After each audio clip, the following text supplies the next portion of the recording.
ಬೆಂಗಳೂರಿನ ಜನಪ್ರತಿನಿಧಿಗಳ ನ್ಯಾಯಾಲಯದಲ್ಲಿ ಸಿಟಿ ರವಿ ಅರ್ಜಿ ವಿಚಾರಣೆ ಆರಂಭವಾಗಿದೆ. ನ್ಯಾಯಾಧೀಶ ಗಜಾನನ ಭಟ್ ಪೀಠದಲ್ಲಿ ಅರ್ಜಿ ವಿಚಾರಣೆ ನಡೆಯಲಿದೆ. ಇನ್ನು ಸಿಟಿ ರವಿ ಪರ ಅಶೋಕ್ ಹಾರ್ನಳ್ಳಿ ವಾದವನ್ನ ಮಂಡಿಸಲಿದ್ದಾರೆ. ಜೆರಾಕ್ಸ್ ಕಾಪಿ ಸಲ್ಲಿಸಿದ್ದೇವೆ ಅಂತ ಹಾರ್ನಳ್ಳಿ ವಾದವನ್ನ ಪ್ರಾರಂಭ ಮಾಡಿದ್ದಾರೆ. ಹಿರಿಯ ವಕೀಲ ಶ್ಯಾಮ್ ಸುಂದರ್ ಲಕ್ಷ್ಮೀ ಹೆಬ್ಬಾಳ್ಕರ್ ಪರ ವಕೀಲರಾಗಿದ್ದಾರೆ. ಇನ್ನು ಕೆಪಿಸಿಸಿ ಕಚೇರಿ ಮುಂಭಾಗದಲ್ಲಿ ಕಾಂಗ್ರೆಸ್ ಕಾರ್ಯಕರ್ತರಿಂದ ಸಿಟಿ ರವಿ ವಿರುದ್ಧ ಘೋಷಣೆಯನ್ನ ಕೂಗಲಾಗ್ತಿದೆ. ಅಲ್ಲದೆ ಆಕ್ಷೇಪಣೆ ಸಲ್ಲಿಸೋಕೆ ಅವಕಾಶ ಕೊಡಿ ಅಂತ ಶ್ಯಾಮ್ ಸುಂದರ್ ವಾದವನ್ನ ಮಾಡ್ತಾ ಇದ್ದಾರೆ. ಮೊದಲು ದಾಖಲೆಗಳು ಬರಲಿ ಅಂತ ನ್ಯಾಯಾಧೀಶರು ಹೇಳಿದ್ದಾರೆ.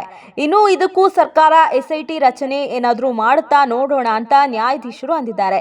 ಇದಕ್ಕೆ ಶ್ಯಾಮ್ ಸುಂದರ್ ಎಸ್ಐಟಿ ರಚನೆ ಮಾಡೋಲ್ಲ ಅಂತ ಸ್ಪಷ್ಟನೆಯನ್ನ ನೀಡಿದ್ದಾರೆ.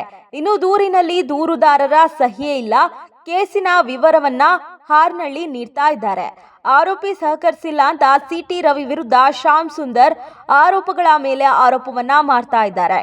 ಇನ್ನು ಅರೆಸ್ಟ್ ಮೆಮೊದಲ್ಲಿರುವ ವಿವರಗಳನ್ನ ನ್ಯಾಯಾಧೀಶರಿಗೆ ಹೇಳಲಾಗ್ತಿದೆ. ವಿಧಾನ ಪರಿಷತ್ ಅಧ್ಯಕ್ಷರಿಗೆ ಮಾಹಿತಿಯನ್ನ ನೀಡಲಾಗಿದೆ.